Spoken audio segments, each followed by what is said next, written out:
यदि आप खुद को मैनेज नहीं कर सकते हो तो आप बाकी चीजों को कैसे मैनेज करोगे।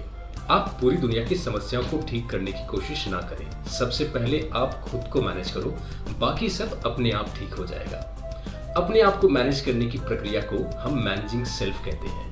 आइए इसकी परिभाषा आपको बताएं। स्व प्रबंधन कौशल वे क्षमताएं हैं जो लोगों को अपने विचारों, भावनाओं और कार्यों को नियंत्रित करने की अनुमति देती है। यदि आपके पास मजबूत स्व प्रबंधन कौशल है तो आप स्वतंत्र रूप से लक्ष्य निर्धारित करने और उन्हें प्राप्त करने के लिए पहल करने में सक्षम हैं। उद्देश्यपूर्ण स्व प्रबंधन आपको अपने करियर के पथ को निर्देशित करने में मदद कर सकता है और ये सुनिश्चित कर सकता है कि आप ऐसे अवसरों की तलाश करें जो आपको अपने लक्ष्यों के करीब ले जाएं। आत्म प्रबंधन के सबसे प्रभावी तरीके क्या हैं? इनमें सबसे पहला है नोइंग सेल्फ, आत्म विकास के लिए स्वयं को जानना।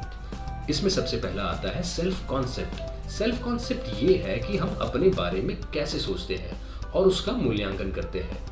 इसमें सेल्फ इमेज बहुत जरूरी है। स्व छवि व्यक्तिगत दृष्टिकोण या मानसिक चित्र है जो हमारे पास स्वयं का है। दूसरा है सेल्फ एस्टीम, आत्मसम्मान। यह है कि हम अपने आप के बारे में कैसा महसूस करते हैं। तीसरा आइडियल सेल्फ, आदर्श स्व स्वयं का एक आदर्श संस्करण है जो आपने अपने जीवन के अनुभवों, समाज की मांगों और आप अपने आदर्शों में जो प्रशंसा करते हैं उससे सीखा है। सेल्फ कॉन्सेप्ट के बाद में आता है पर्सनालिटी। पर्सनालिटी शब्द की उत्पत्ति लैटिन शब्द पर्सोना से हुई है जिसका मतलब है मास्क या मुखौटा। हर इंसान में कुछ विशेष गुण या विशेषताएं होती हैं जो दूसरे इंसान में नहीं होती। इन्हीं गुणों एवं विशेषताओं की वजह से ही हर इंसान एक दूसरे से अलग होता है। किसी भी इंसान के इन गुणों के कलेक्शन को ही उस इंसान की पर्सनालिटी यानी व्यक्तित्व कहा जाता है। आम लोग व्यक्तित्व का मतलब उस व्यक्ति के बाहरी रूप को समझते हैं जो कि सही नहीं है। पर्सनालिटी को मूलतः 4 कैटेगरीज में बांटा गया है। पहला टाइप ए पर्सनालिटी।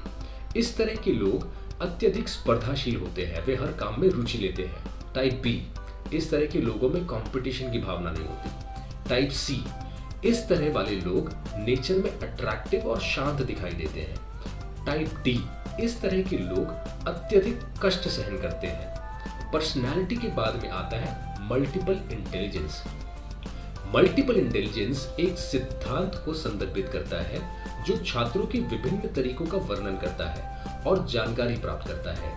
ये बहुबुद्धि शब्दों, संख्याओं, चित्रों और संगीत के उपयोग से लेकर सामाजिक अंतःक्रियाओं के महत्व, आत्मनिरीक्षण, शारीरिक गति और प्रकृति के अनुरूप होने तक होती है। दूसरा है मैनेजिंग सेल्फ और इसमें है फिजिकल। सबसे पहले शारीरिक रूप से किस तरह से मैनेज किया जाए। शारीरिक स्वास्थ्य को शारीरिक रूप से स्वस्थ और स्वस्थ होने की स्थिति के रूप में परिभाषित किया जाता है, विशेष रूप से व्यायाम और उचित पोषण के परिणाम के रूप में। दूसरा है पर्सनल ग्रूमिंग, व्यक्तिगत सौंदर्य, जिसे व्यक्तिगत स्वच्छता भी कहा जाता है।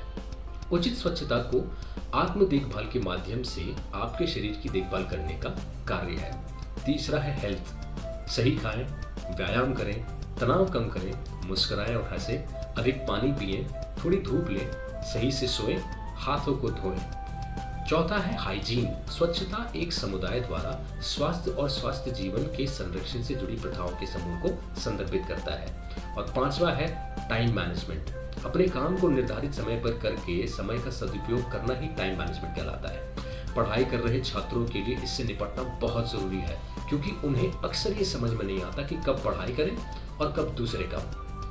तीसरा आता है मैनेजिंग सेल्फ इंटेलेक्चुअल डेवलपमेंट यानी कि बौद्धिक विकास। इसमें पहला है इंफॉर्मेशन सर्च, हमेशा कुछ नया ढूंढने की कोशिश करें, गूगल का उपयोग करें, सवाल पूछें। दूसरा है रीडिंग, रोजाना पढ़ने की आदत बनाएं, पुस्तकालय जाएं, अपनी फेवरेट बुक्स को बार बार पढ़ें। तीसरा है नोट टेकिंग, जब भी आपको कुछ नई इंफॉर्मेशन दी जाए तो उसे नोट कर लें, लिखने की आदत बनाएं, इससे आपको उन्हें याद रखने में आसानी होगी। और चौथा है मैनेजिंग सेल्फ साइकोलॉजिकल, मनोवैज्ञानिक। इसमें सबसे पहले आता है स्ट्रेस मैनेजमेंट, तनाव प्रबंधन। वर्तमान समय में तनाव की समस्या बेहद जटिल है। अगर एक बच्चा बोले कि मैं तनाव में हूं या स्ट्रेस में हूं तो आश्चर्य की बात नहीं होती।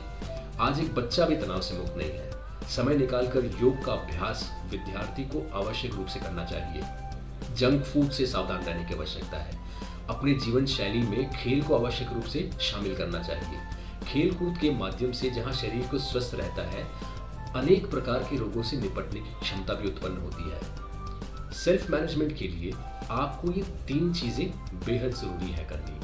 पहला है डेली शेड्यूल बनाएं। दूसरा, वीकली शेड्यूल का उपयोग करें। तीसरा, डेडलाइंस, अपने सारे काम निर्धारित समय सीमा के अंदर ही पूर्ण कर लें। सेल्फ मैनेजमेंट से आप अपने आप पर ज्यादा अच्छे से फोकस कर पाएंगे और आपका जीवन सरल, स्वच्छ और स्वस्थ रहेगा। आप शिक्षा और अन्य क्षेत्रों में हमेशा सफल होंगे और एक सुनहरा भविष्य बनाएंगे।